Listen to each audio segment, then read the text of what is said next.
UK banks have set aside significant sums in anticipation of loan losses. How does this impact you? How businesses have been saving costs over the last few months, and mixed messages on business confidence. All of this in the latest Business Finance Bulletin.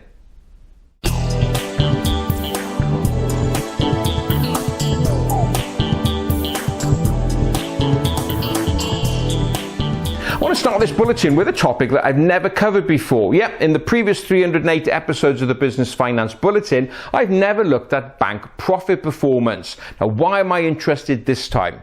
Well, over the last 7 to 10 days, the UK banks have started releasing their half-year profit figures. And there's one figure in there that really stands out that could impact on you. And that is the amount of money that banks are anticipated to lose through loans going bad or not being paid. Yeah, the banks have been setting aside a new loan provision figure and kind of reflects their view on the economy. And the amount that they are setting aside in anticipation of loans going bad is quite significant. So, for example, Barclays Bank have set aside an additional 1.6 billion for anticipated loan losses.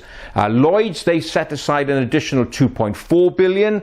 NatWest, an additional 2.2 billion. And Santander, 376 million. In total, that's just over £6 billion of new anticipated loan provisions that the banks have set aside. Now, this excludes the bounce back loans, because we know the government guarantees 100% of the bounce back loans. Now, there's been £34 billion of bounce back loans distributed. So 40% of that, it's about £14 billion of the bounce back loans which are likely to go bad. So how does this impact you? Well, I've mentioned in a previous bulletin that I think there's a credit crunch coming in 2021, and it's clear that if the banks are anticipating significant loan losses, it's confirmed their appetite to support small businesses with new debt is going to be very much lower. So what does this mean for you? Well, if you are looking to kind of get hold of extra cash in order to supplement working capital, you really have to be approaching your lenders early, because you may not get the answer you want. You may have to look at alternative sources of finance, and this could take time if the market is contracting in terms of sources of finance. So plan early. Also, don't forget, if you did jump in quickly and get a bounce back loan of up to £50,000, don't forget, with a CBILS facility, which is a higher amount, you can actually include an amount to refinance an existing bounce back loan. So if you apply for £50,000 of that can go to refinance your bounce back loan. So use that window of opportunity, because the CBILS facility closes in September. So we can see there's a kind of lot of headwinds around. So if you are looking to raise finance, plan early.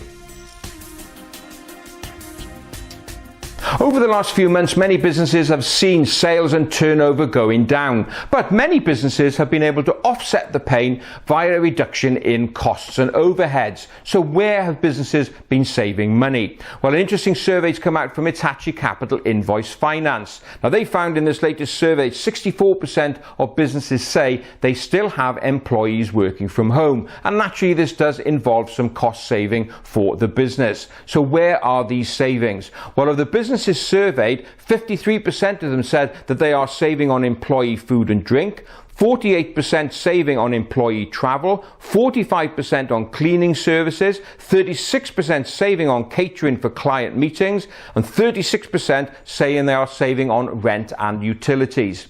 So what's the total amount on average that they are saving? Well, 70% of the firms said that on average they are saving £840 per month, about £10,000 a year. Not a small sum. It doesn't kind of offset the total drop in income, but hey, at least it does take away some of that pain. So what can you do? Well, obviously the message is to continually review and challenge your costs. Take a look at your bank statement, review all of the entries going out, and ask, does that particular debit add value to my business, or is it a cost that I can safely slash for now?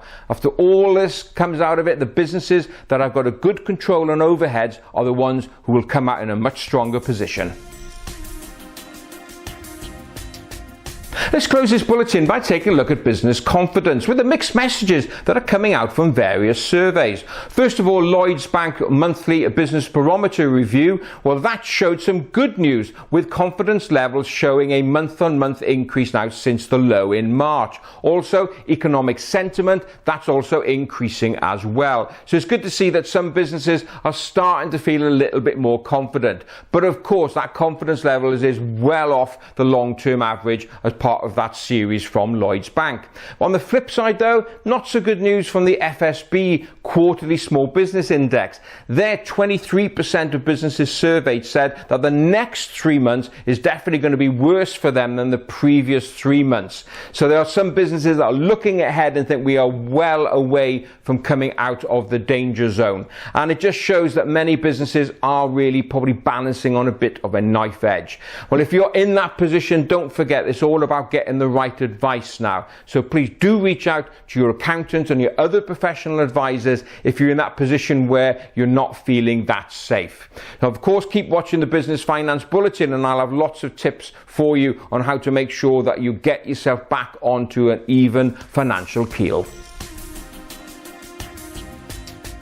Well, that's it for another bulletin. As ever, I hope you enjoyed watching it, and if you did, please don't forget to give it a like and a share. So that's it. I hope you have a safe, successful and healthy week, and I look forward to being with you again next time.